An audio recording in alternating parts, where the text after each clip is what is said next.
అందరికీ నమస్కారం అండి. తెలంగాణ రాష్ట్ర వ్యాప్తంగా ఉన్న రైతు భరోసా తీసుకున్న ప్రతి రైతు సోదరికి కూడా మనకి రాష్ట్ర ప్రభుత్వం అయితే గొప్ప శుభవార్త అయితే చెప్పిందనమాట. మనకి ఎట్టకేలకు ఈ యొక్క రైతు భరోసాపై కీలక నిర్ణయం అయితే తీసుకుంటుంది. మనకి ఈ వీడియోలో మొత్తంగా తెలుసుకుందాం విత్ ప్రూఫ్తో సహా ఏం చెప్పారో ప్రతిదీ కూడాని. అయితే ఈ యొక్క రైతు భరోసా పథకం సంబంధించి గాను మనకి ఎంతవరకు ఇస్తారో ప్రతిదీ కూడా ఈ వీడియోలో మొత్తంగా తెలుసుకుందామండి. సో ఎకరానికి 7,500 రూపాయలు ఇస్తా అన్నారు. సో ఎన్ని ఎకరాల వరకు ఇస్తారో మొత్తంగా తెలుసుకుందాం. అంతకంటే ముందు కొత్తగా ఎవరైనా మన ఛానల్ని చూసినట్లయితే దయచేసి వెంటనే ఛానల్ అయితే సబ్స్క్రైబ్ చేసుకోండి. చాలామంది వీడియోని అయితే చూస్తున్నారు కానీ సబ్స్క్రైబ్ చేసుకోవడం లేదు. మీరు కనుక సబ్స్క్రైబ్ చేసుకుంటే నేను పెట్టే ప్రతి లేటెస్ట్ అప్డేట్ కూడా మీకైతే ముందుగా తెలుస్తుంది. ఇంకా ఆలస్యం చేయకుండా వీడియోలోకి అయితే వెళ్ళిపోదాం.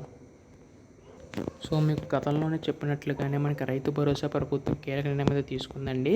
సో వివరాల్లోకి వెళ్ళినట్లయితే కుటుంబంలో ఎంతమంది పేర్ల మీద భూమికి ఉన్నా 7 ఎకరాల వరకే రైతు భరోసా ఇవ్వాలని ప్రభుత్వం నిర్ణయించడం తెలుస్తుంది. 5 ఏళ్లలో వరుసగా 2 ఏళ్ల ఫ్యామిలీలో ఎవరైనా ఆదాయపు పన్ను చెల్లిస్తే భరోసా వర్తించదని తెలుస్తుంది. ఖరీఫ్ రబీ సీజన్లో సాగు చేసిన భూమికే లబ్ధి చేకూరుతుందని చెప్పంటుందండి. అలాగే పంటలు సాగు చేశారో లేదో తెలుసుకునేందుకు శాటిలైట్ సర్వే నిర్వహిస్తుంది. ఈ మేరకు మార్గదర్శకాల రూపకల్పన దాదాపు పూర్తయింది. దీన్ని బట్టి చూసుకుంటే ప్రభుత్వం ఈ యొక్క రైతు భరోసా నిధుల విడుదలపై అయితే కసరత్తు చేస్తుందని తెలుస్తుందండి.